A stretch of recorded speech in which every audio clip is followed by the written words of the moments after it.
Paul na ni Ron.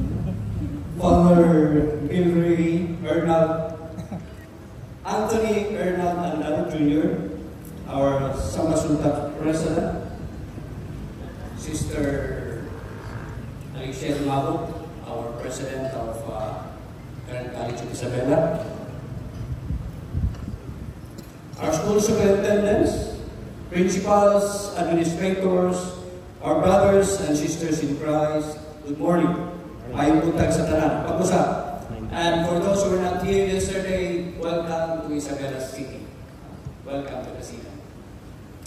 My reflections here are products of my pastoral experiences in Samasuri, from Zamboanga, Sibugay to Hulosulu. I will be sharing my reflections not as an educator, but as a religious and a missionary who happened to be appointed bishop 5 years ago.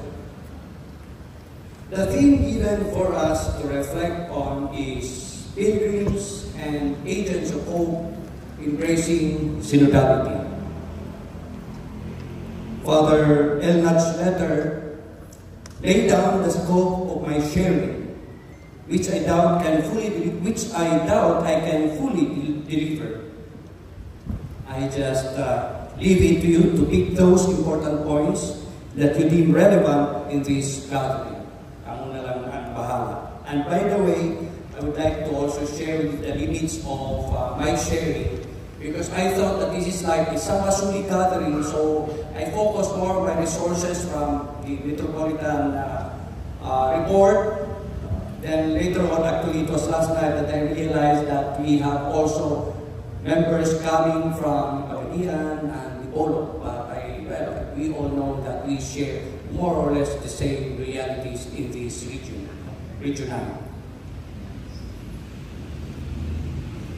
Pope Francis, during the 15th General Assembly of the Synod of Bishops, announced that the purpose of synodality is to plant dreams, draw forth prophecies and visions, allow hope to flourish, inspire trust, bind up wounds, weave together relationships, awaken a dawn of hope, learn from one another, and create a bright resourcefulness that will enlighten minds, warm hearts, give strength to our lives.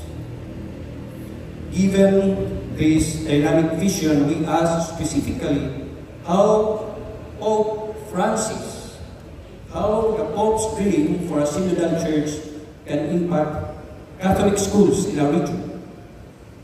How might this dynamic vision spark renewal and change in Catholic schools and relationships, both in and outside the Catholic community?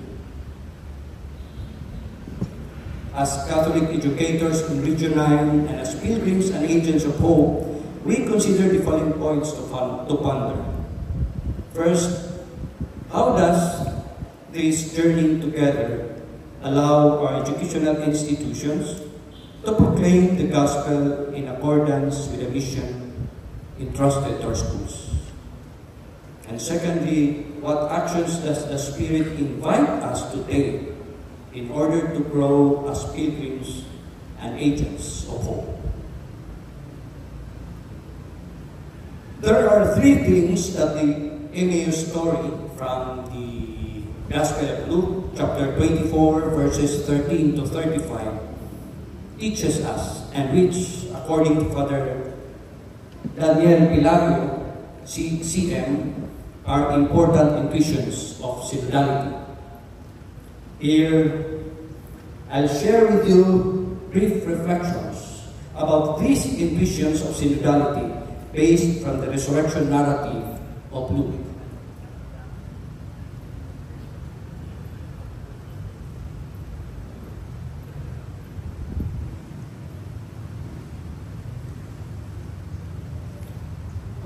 Listening companionship.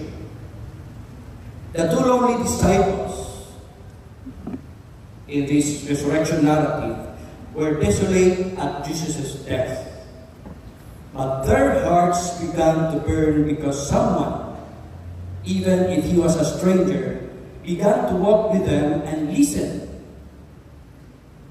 Someone walked with them. He did not start preaching.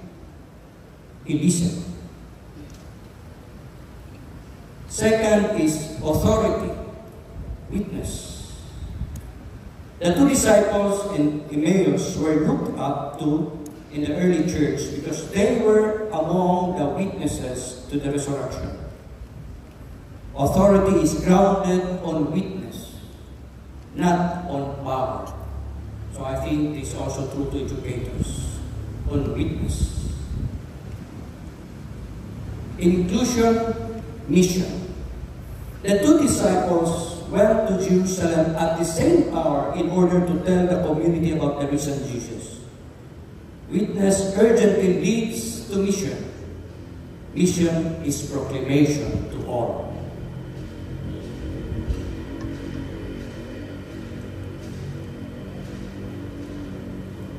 Listening, companionship. To love is to listen. The first central intuition of the synod is listening. We have heard that several times. As Pope Francis says, a synodal church is a listening church. Aware that listening is more than hearing. It is a reciprocal listening in which each one has something to learn. The great Lutheran philosopher and theologian of the 1950s, Paul Tillich, said, "The first duty of love is to listen." This is quite a challenging task for the churches and church workers, and I believe even to educators, as priests, religious, teachers, bishops. We were taught how to teach, not so much to listen. We are members of the Ecclesia Docens, teaching church. The rest of the people belong to the Ecclesia Disciples, the listening church. There you go. Even in the way that we have divided the church, listening is our main structural handicap in our structure. We think that, well, okay, listening is just easy, but not so easy. But actually here we can see that we are actually formed to teach, not to listen. Though partially demolished by Vatican II, the structures remain in popular imagination and church everyday practice.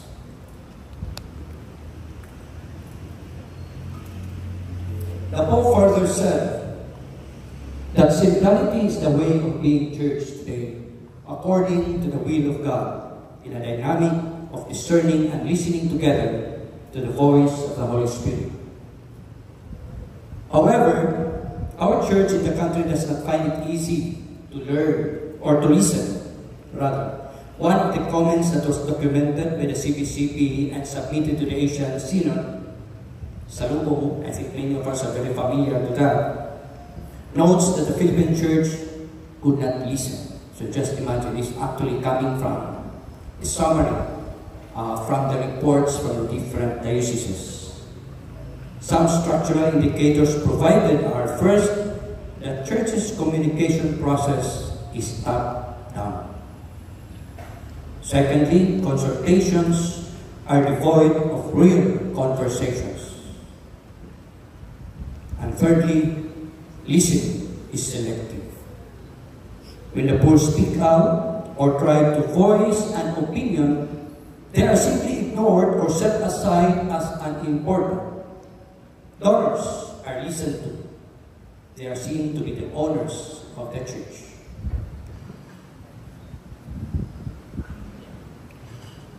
The second key word is authority, witness. A synodal church is one whose leaders are visionary and creative, collegial and collaborative. In the encyclical Fratelli Tutti, All Brothers of the Holy Father Francis, number 274, says, "Our witnessing to God benefits our societies. Their effort to seek God with sincere heart helps us to recognize one another as traveling companions, truly brothers and sisters." Real authority in our churches rests not so much on those who are in positions of power, those who have titles, but on those who have seen the cross in their lives and witnessed the resurrection. For among us, Pope Francis says, the authority is the authority of service. The only power is the power of the cross. This is where authentic power resides, the power of witness and service. I find it interesting how the seats were arranged actually in the Synod in Rome, if you're able to observe it. Participants were seated in round tables. The physical space is not only symbolic, it effectively turns the symbol into reality. The church is an equal community of sisters and brothers. No one can be raised up higher than others, not even the Pope. On the contrary, in the church, it is necessary that each person lowers himself or herself so as to serve our brothers and sisters along the way.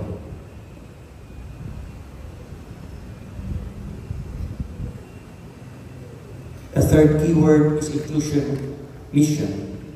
If you want synodality, we have to include all. That's actually integral in understanding synodality. To be Catholic is to include all. As Pope Francis loves to say, todos, todos, todos. All. Catholic comes from the Greek word katholikos, which means on the whole, according to the whole. First used by Ignatius of Antioch, it means Jesus is present to the whole of the church. The first meaning of the word Catholic was an assertion of Christ's presence in everyone, with all as in all. The preparatory document, number 30, affirms the call to be an inclusive Catholic Church, and this should be reflected in the way we engage with other Christian denominations. Truly, the dialogue between Christians of different confessions, united by one baptism, has a special place in the synodal church, in the synodal journey. The call of synodality is evident in the previous documents of the Pope. Among those is Fratelli Tutti, which reminds us to love others as brothers and sisters, even when they are far from us. To open fraternity. In essence, this is a challenge to love without borders. That is to call to be inclusive and accepting is integral in our identity as Christians, not only because the Pope tells us so in his documents, but more so Jesus demonstrated it to us.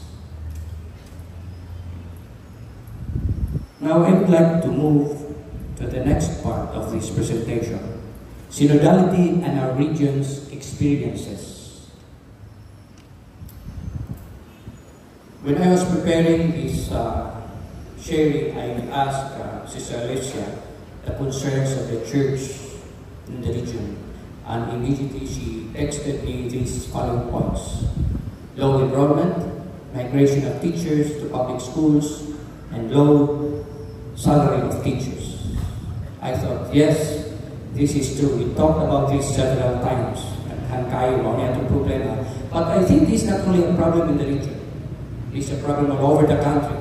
When I go to other provinces, the same problem, the same issue. I would just like to focus on something unique in the region, in Region 9.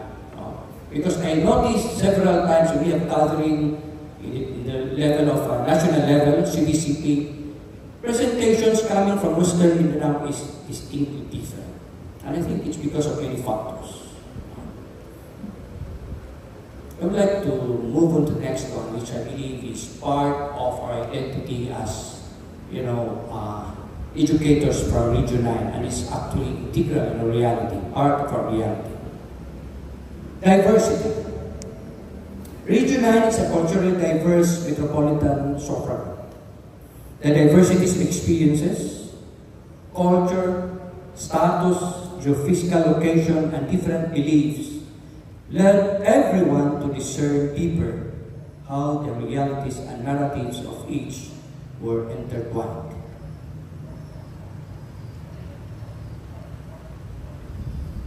There is diversity of cultures and beliefs. Just imagine the different tribes that Western Mindanao and the Sulu Islands are composed of. Some tribes, we have the Tausug, Samal, Yakam, Kalipugan, and Subano. And even Iranon. I just talked to one of our leaders yesterday. He said, Bishop, I visited one of our chapels and there are many Iranon there. I'm not really so much familiar with them. He said, there are Iranon there. No? And the Maranao. And the migrants from other provinces, the migrants, us, many of us. Unfortunately, this cultural diversity, which could have been a unique attribute of the local church, has been considered a source of gulf between and among Christians and Muslims and other groups of different faith. This cultural bias apparently has its roots. You have cultural biases, and this cultural bias apparently has its roots in the political and social disturbance that people have long endured.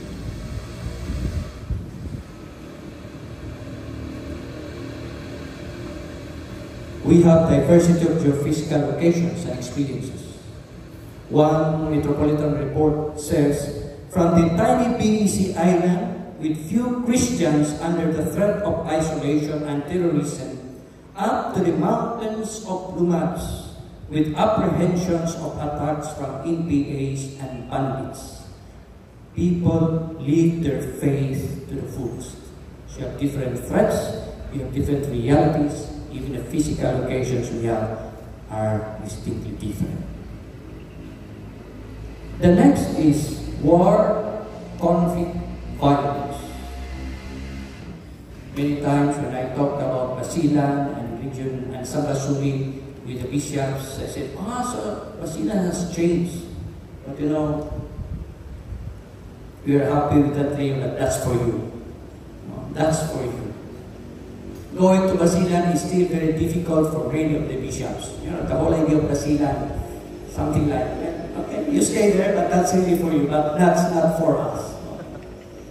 So meaning this reality of war, conflict, and violence. The local churches of the region is faced with mass fundamentalism, extremism, terrorism. This affects the way of life of the people from Sibuano Island to Mahobong Range up to the mountains of Bayog. Again, it's coming from the Metropolitan Report. People would always claim that Western Mindanao is a conflict zone. The conflict can be traced to centuries of discrimination as perceived by the Numan, indigenous and Muslim people, that has marginalized them in terms of social and economic development. We have wars,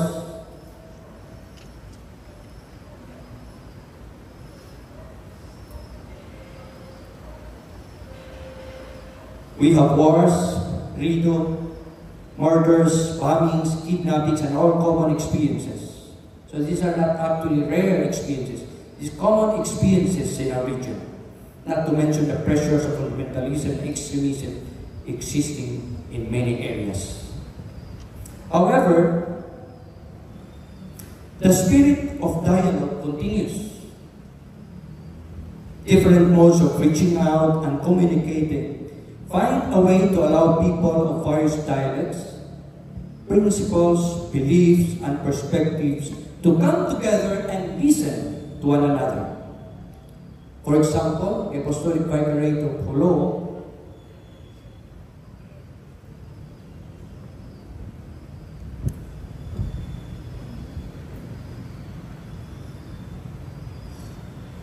stood by the people of God in their darkest or most difficult events: bombings, intimidations, and discriminations. Another reality that our region is living with is also prejudices and biases. You will not actually experience this much in other areas, in other dioceses. Some of the observations are lack of tolerance, on the other, the exercise of one's faith, displaying a respectful but non-engaging distance with non-Christian communities. Alam mo din ha, just fine, no? So, non-engaging distance.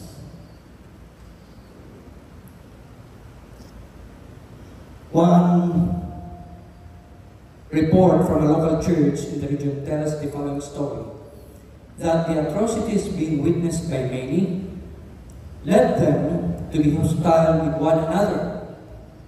Such animosity developed mistrust and prejudice among themselves. They harbored grudges, which resulted usually in the commission of a more severe crime. There is discrimination. On the other hand,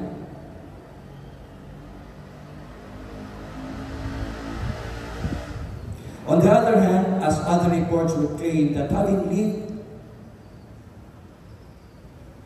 with such reality year in and year out, the church has learned to be more compassionate and welcoming. The church has learned the value of listening more and be proactive. Despite all this, the faithful never cease to reach out to others and do apostolic works, even if it would mean a life and death situation. So it means that the spirit of dialogue continues. Now, the next keyword is poverty. The Bangsamoro Autonomous Region in Muslim Mindanao, BARM, although we mentioned earlier, Western BARM, remains the poorest region in the terms of human development and living standards. This is due to conflict-related risks.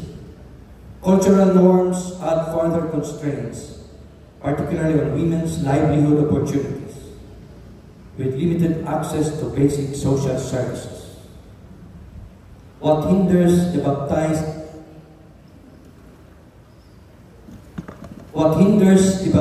from being active in mission? One report said question. Then the DESA report says, at times the poor financial status of a family hinders the baptized to be active in the mission.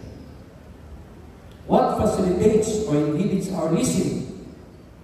Poverty, lack of food of individual inhibits listening. Still coming from the same report. The next reality is poverty, poor literacy rate.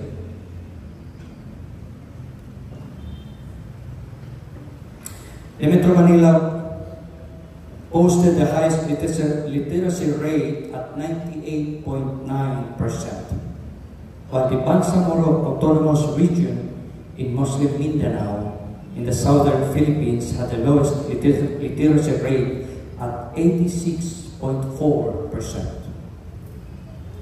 This coming from the Philippine Statistics Authority 2023. For lack of learning opportunities, one of the aspects that are highly anticipated by the people, it says in the Apostolic Vicariate of Jolo, is their program on educational assistance. In education, the Vicariate offers quality education for Christians, Muslims, and other faiths, especially the poor. And I know that this is also true in other dioceses, in your places. We offer scholarships. Just recently, Claire Gamboa wrote that rock bottom literacy rate prompts education rebound in part. That was on July 10, 2024. just very recent. Barnes struggles with a basic literacy rate of 78.7, significantly lower than the national average of 94%, according to the 2019 Functional Literacy, Education and Mass Media Survey. Lastly is environmental consciousness. There is fragmentation between environmental awareness and the passion to protect it. Use of plastic bags, tarpaulin, bottled water, and trash continue to be a common problem here in the region. Actually, this was shared during our metropolitan sharing in the last CBCP plenary. And this is actually true. We talked about environmental protection, but we continue to use bottled water, tarpaulins. Garbage is still a big problem in many areas. Some would say, well, maybe because it's also something cultural. But I think we have, yeah, that's true. It's something cultural. But it's also a challenge for all of us to be more consistent. Again, these are the experiences of our region that definitely affect our students, our educational staff, the faculty, and challenges educators and our educational system. The urgent concerns, low enrollment, migration of teachers, and low salary. It is followed that are with these humbling realities of our region: diversity, war, conflict, violence, prejudices and biases, poverty, poor literacy rate, environmental consciousness.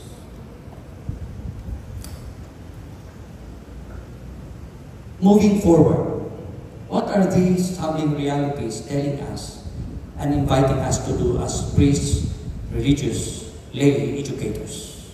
As educators in general, when I was sharing this with somebody, the person said, well, you don't have to divide the priest and the religious. Why? We lay are really different from you, and we're the same, we're like in the same level. So, okay, inviting us to do as educators. The theme on listening is crucial to the last synod, so that one section was dedicated to the theme, towards a listening and accompanying church. One part in the concrete proposals caught my attention. Listening and accompaniment are a form of ecclesial action, not just the actions of individuals. Collective. It is not just personal and attitudinal. It is also practical and structural. This means that discernment and accompaniment need to be present at different levels of our communities. The Synod describes this discernment process as conversations in the Spirit, which you will have this afternoon. Practically, however, it might be good to examine the structures of our church meetings, from the parishes to schools and the diocesan curia. These meetings are supposed to be avenues for communal discernment. Chapters, assemblies, but as the Salubong document says, communal discernment is not our strength. Meetings become mere venues for information dissemination, whereby people are heard under the guise of consultation, but in reality, it is only a means of gratification and immediate execution. For many of us, to speak is not an automatic capacity. We need to encourage our people, lay, the religious, priests, bishops, to think critically and even speak boldly. I can still remember that during the Synod on the Family, Pope Francis told the bishops to speak boldly, to speak honestly. Many, in fact, find it hard to express, to argue, to ask, especially to ask. Why is this so? because our culture does not train us to speak up or to ask questions, to express our feelings, or even to assert. Those of us who come from the lower spaces in the social ladder are quite timid and shy. Baka magkamali, baka mali, baka pagtawanan. Sayop lang ta, katawan ng kami na. Tari lang si sila kanaton, no maya lang. No? Alya lang, no maya say. And even if we muster some courage to speak, we stammer, we hesitate, we perspire. To help you as Catholic educational institution and as individual Catholic school educators, I would like to lay down some questions for you to think about. These are up to the questions I presented earlier. How does this journeying together vis-a-vis all the humbling realities around us allow our educational institutions to proclaim the gospel in accordance with the mission entrusted to our schools? And secondly, what actions does the Spirit invite us to take in order to grow as pilgrims and agents of hope? To answer these questions, maybe you can also ask yourselves, how do you develop a curriculum that will have an impact on structural change? How can we listen and accompany as educators? How do we ensure that the path to professional growth that we lay down for IPs and Muslims are anchored on their cultures and beliefs? I remember sometimes some educators would just comment on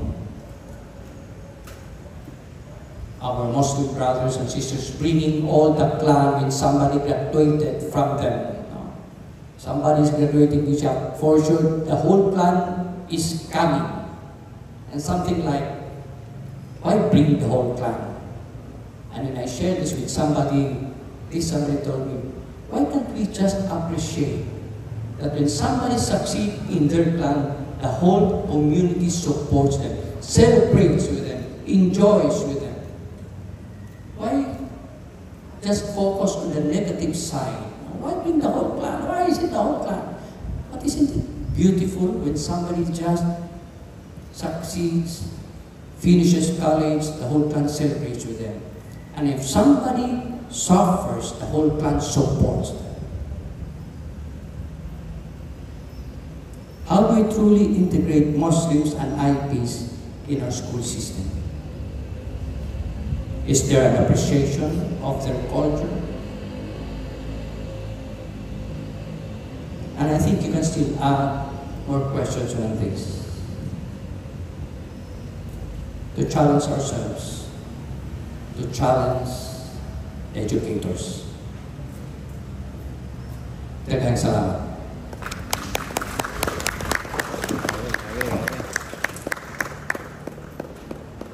Thank you very much.